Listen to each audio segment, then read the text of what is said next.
The message played across every screen in the emergency bunker beneath New Washington, Mars. Grand Marshal Rylak of the Stellaris Empire, his crystalline form shimmering with barely contained energy, delivered his victory speech with cold precision. Let all witness the triumph of the Stellaris Empire. Your outer colonies have fallen. Your fleets lie broken.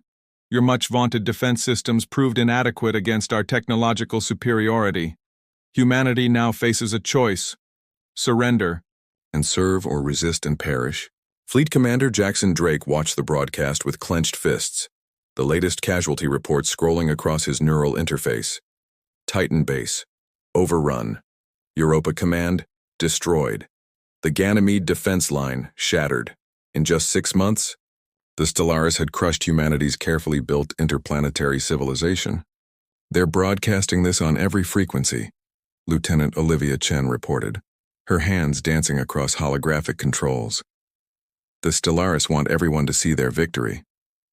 Show me the status of Protocol Prometheus, Drake ordered, his voice steady despite the weight of defeat pressing down on him.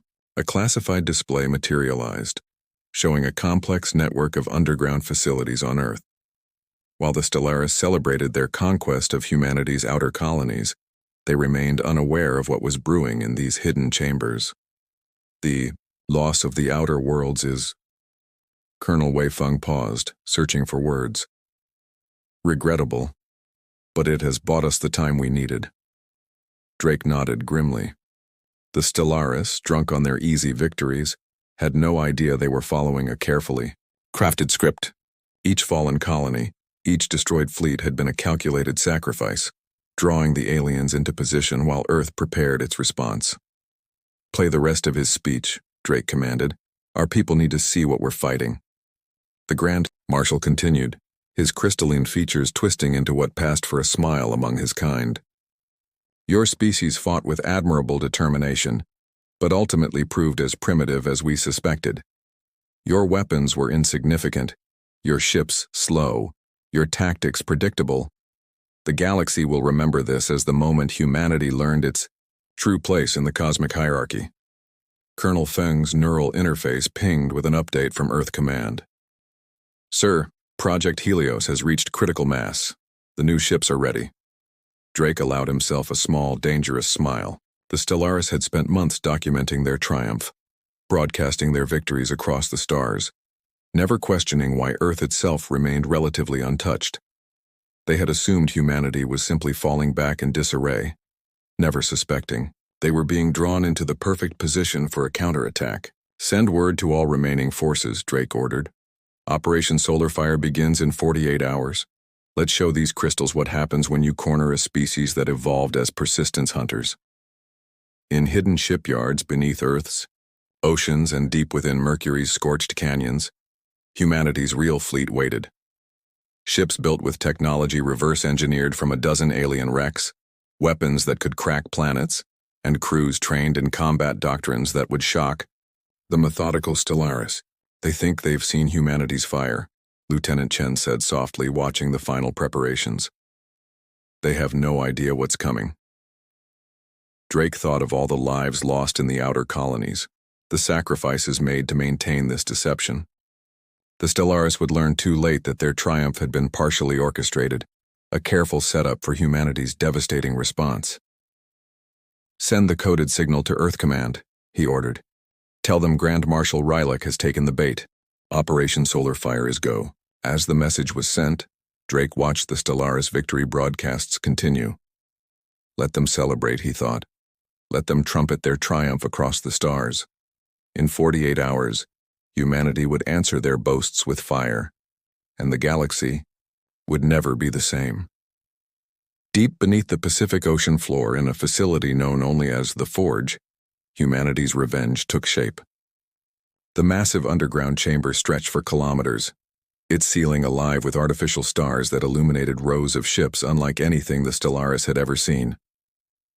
Commander Nisha Patel walked alongside the newest vessel, the EDS Prometheus, her hand trailing along its midnight black hull. Unlike traditional spacecraft, its surface rippled like liquid metal, quantum particles dancing beneath a nanite-enhanced exterior.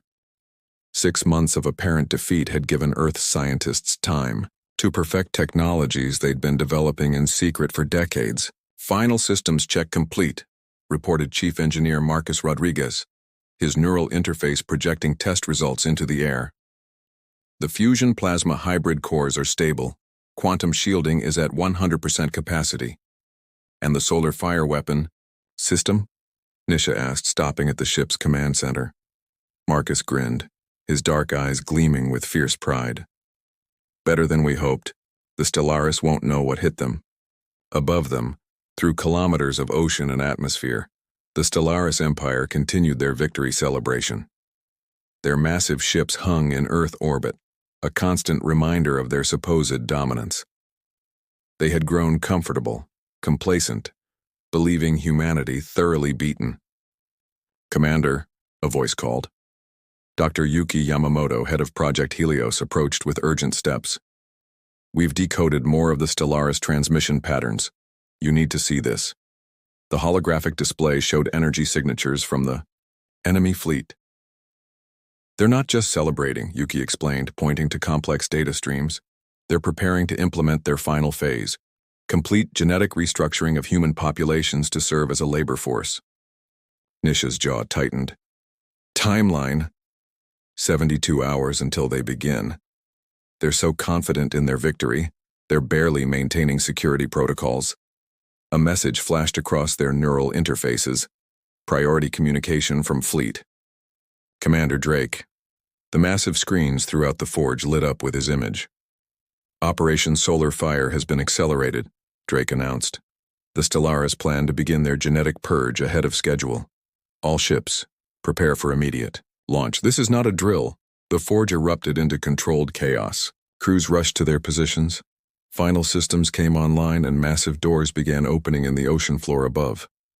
Nisha turned to her crew, seeing the same determination in their eyes that she felt in her heart.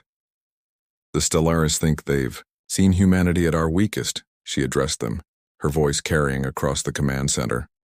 "They believe their triumph is complete, but they don't understand what humans become when pushed to the edge." The EDS Prometheus hummed to life around them, its quantum cores spinning up with a sound like distant thunder. Similar vibrations echoed throughout the forge as dozens of other ships powered up their systems. "All hands, battle stations," Nisha commanded. "Activate quantum camouflage engineering, bring the solar fire system to standby." The massive facility's ceiling began to part, revealing the weight of the Pacific Ocean above them. But these ships had been built for this moment, designed to emerge from Earth's oceans like avenging leviathans. "Commander," Marcus called out, receiving tactical data from Fleet Command. "The Stellaris have concentrated 80% of their fleet in high Earth orbit for their victory ceremony. They're practically lined up for us." Nisha allowed herself a grim smile. The aliens' arrogance would be their undoing. They had never bothered to scan the Earth's oceans thoroughly, dismissing humanity's remaining forces as primitive and broken. "Send word to all ships," she ordered. "Synchronize quantum drives. We surface in 5 minutes." Throughout the vessel, crew members made final preparations. These weren't just soldiers. They were humanity's final card, trained in secret while the outer colonies fell. Each of them had lost someone to the Stellaris invasion. Each carried the weight of vengeance. "Quantum shields at maximum," reported Lieutenant Ravi Kumar from Tactical. "Solar fire weapon primed and ready. All ships in the battle group reporting, same status." The ocean above grew closer as the ships rose from their hidden berth. On the tactical display, the Stellaris ships continued their victory formation, totally unaware of what was about to emerge from Earth's seas. "They thought our oceans were empty," Nisha said quietly. "They're about to learn that humanity's greatest weapon has always been our ability to rise from defeat stronger than before." The final countdown began. In orbit, the Stellaris continued their celebration, their sensors detecting nothing amiss on the primitive planet below. They had no way of knowing that their moment of triumph was about to become the beginning of their downfall. "All ships prepare to surface," Nisha commanded. "Let's show them why you should never corner a species that turned their own world's most dangerous predator into prey." The waters of the Pacific began to churn as humanity's hidden fleet rose toward the surface. ready to answer alien triumph with terrestrial fire. The Pacific Ocean exploded upward in 100 locations, massive columns of water reaching toward the sky as humanity's hidden fleet breached the surface. On the bridge of the Stellaris command ship, Grand Marshal Rylek's crystalline form flickered, with confusion as urgent alerts flooded his neural network. "Impossible," he whispered, watching the massive black ships rise through Earth's atmosphere. Their hulls seemed to drink in light itself, quantum-charged surfaces defying every sensor sweep. These primitives were defeated. We broke their fleets. Commander Nisha Patel's voice thundered across all frequencies, deliberately using the Stellaris' own preferred communication channels. "This is Commander Patel of the Earth Defense Force. You celebrated too soon."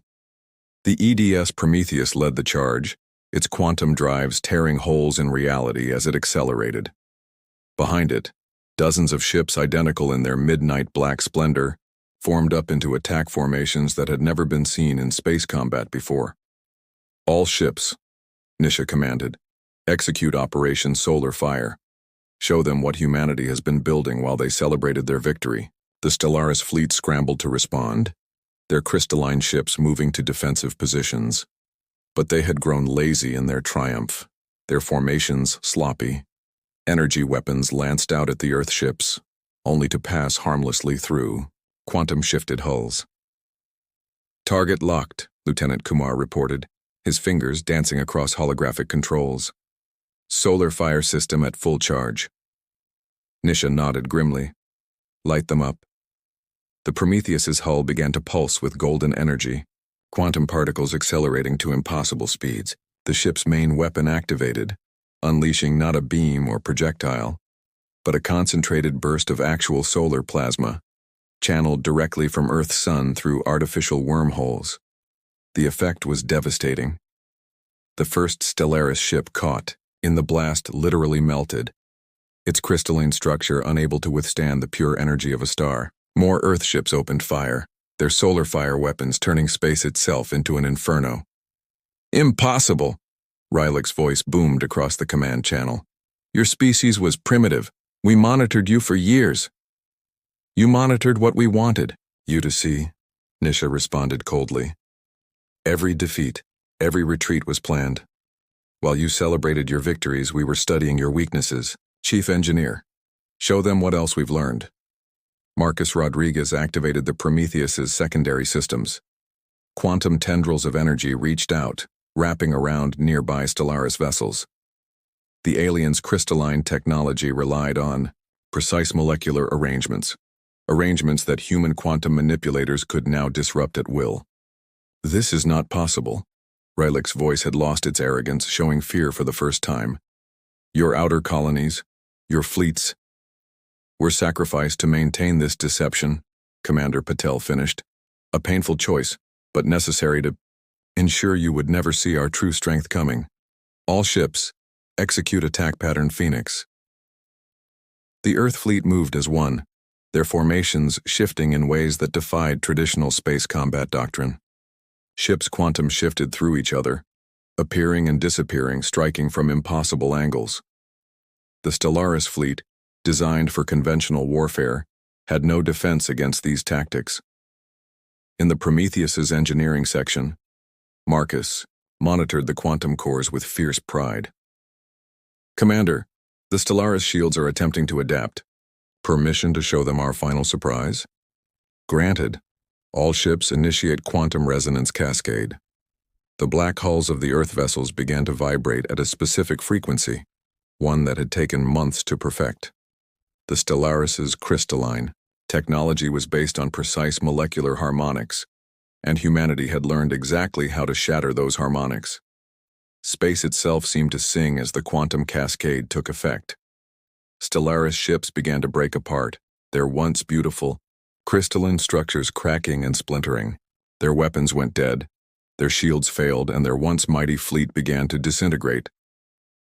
"This is your final warning," Nisha broadcast. "Surrender now, or face complete annihilation. Humanity will no longer tolerate threats to our existence." On the main viewer, Grand Marshal Rylek's form had lost its proud stance. The leader who had so confidently proclaimed Stellaris dominance now stood amidst the ruins of his shattered command center. We surrender, he managed, his voice heavy with disbelief. How? How did we not see this coming? Commander Patel allowed herself a small, dangerous smile. Because you made the same mistake every empire makes. You assumed that defeat would break us. Instead, it forged us into something stronger. Let the galaxy remember this day, the day humanity answered alien triumph with terrestrial fire. Around Earth's orbit, the remnants of the Stellaris fleet hung broken and powerless. Their celebration had turned to chaos, their triumph to ashes.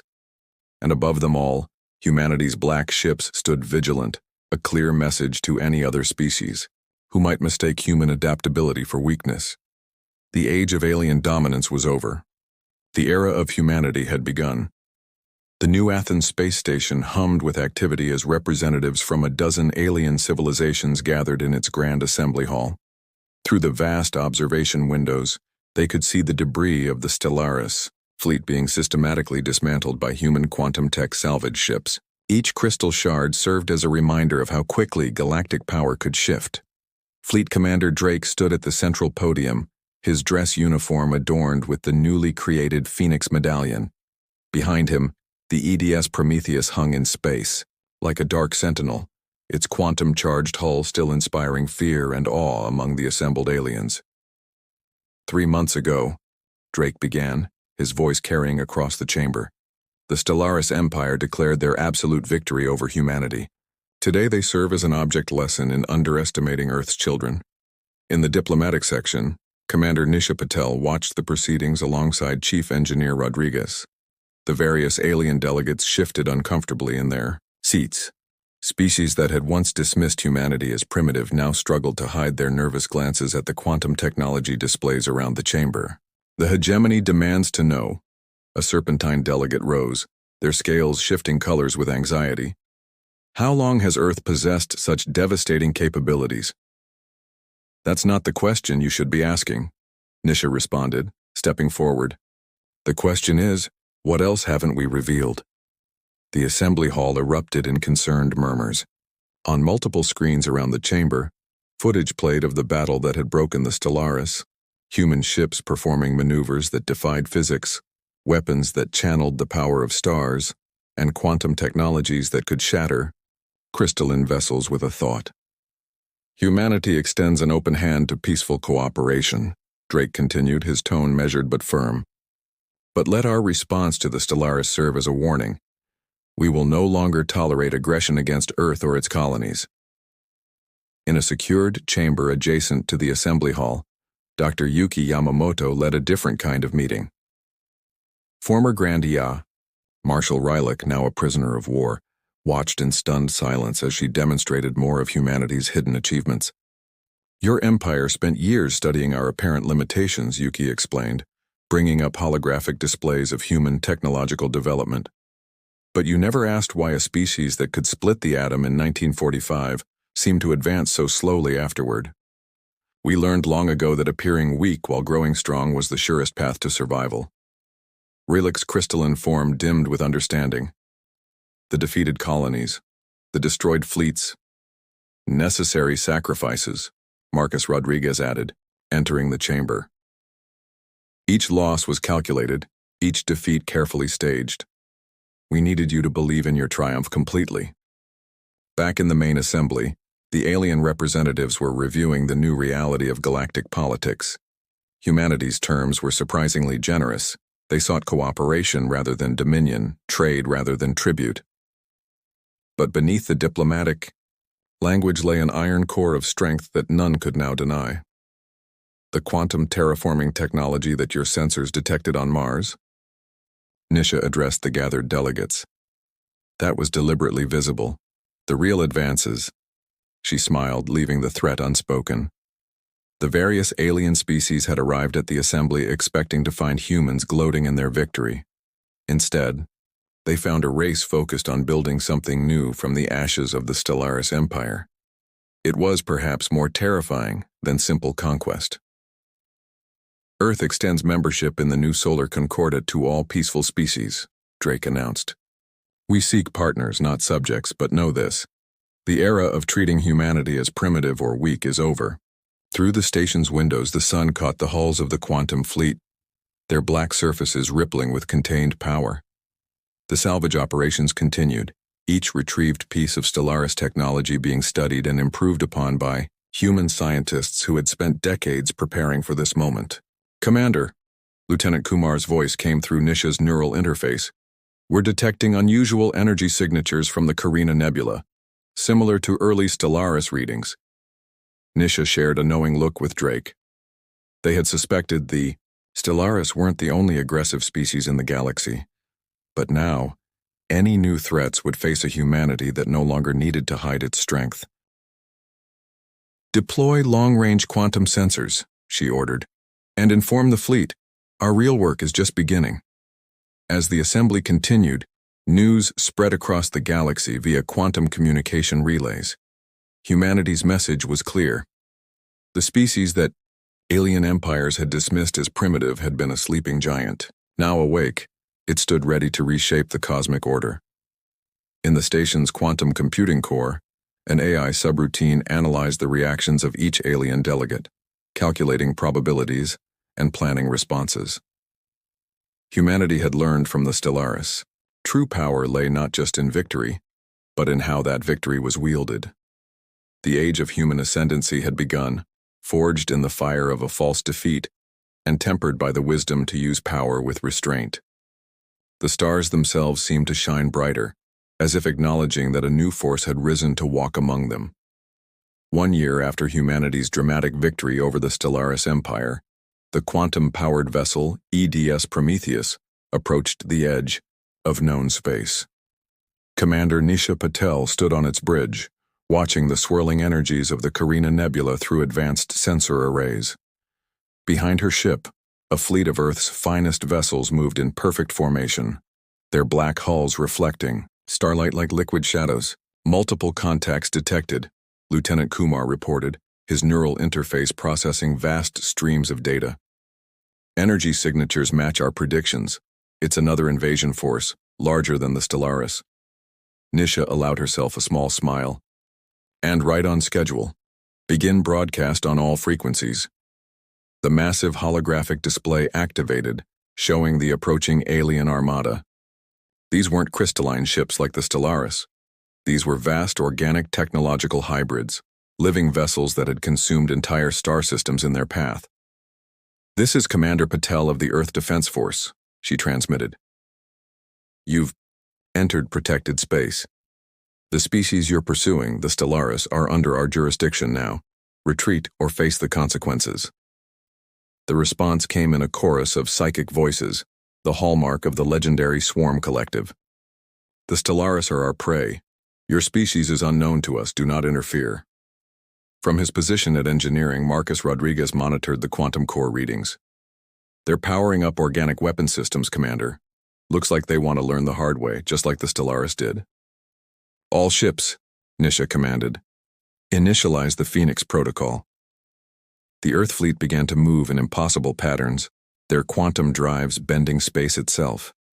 The swarm ships, massive as they were, suddenly found themselves unable to track the smaller human vessels that seemed to exist in multiple places simultaneously. At New Athens Station, Fleet Commander Drake watched the tactical display with former Grand Marshal Rylick beside him. The once proud Stellaris leader had become an unlikely advisor, helping humanity prepare for this very moment. "You knew they were coming," Rylick said, his crystalline form vibrating with realization. "This was part of your plan all along." Drake nodded. "The Stellaris weren't the only ones we were watching.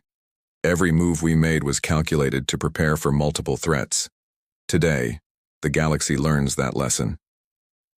Back at the nebula's edge, the battle unfolded like a deadly dance. The swarm launched biological weapons that could devour traditional starships, only to find their attacks passing harmlessly through quantum-shifted hulls. Earth's vessels responded with controlled bursts of solar fire, carefully calibrated, to disable rather than destroy. "They're attempting to retreat," Kumar reported. "Quantum sensors detect communication bursts being sent to their home territory." Let them run, Nisha ordered. Make sure they get a good look at what humanity can do. Chief Engineer, activate the nebula beacon. Marcus engaged the device they'd planted months ago.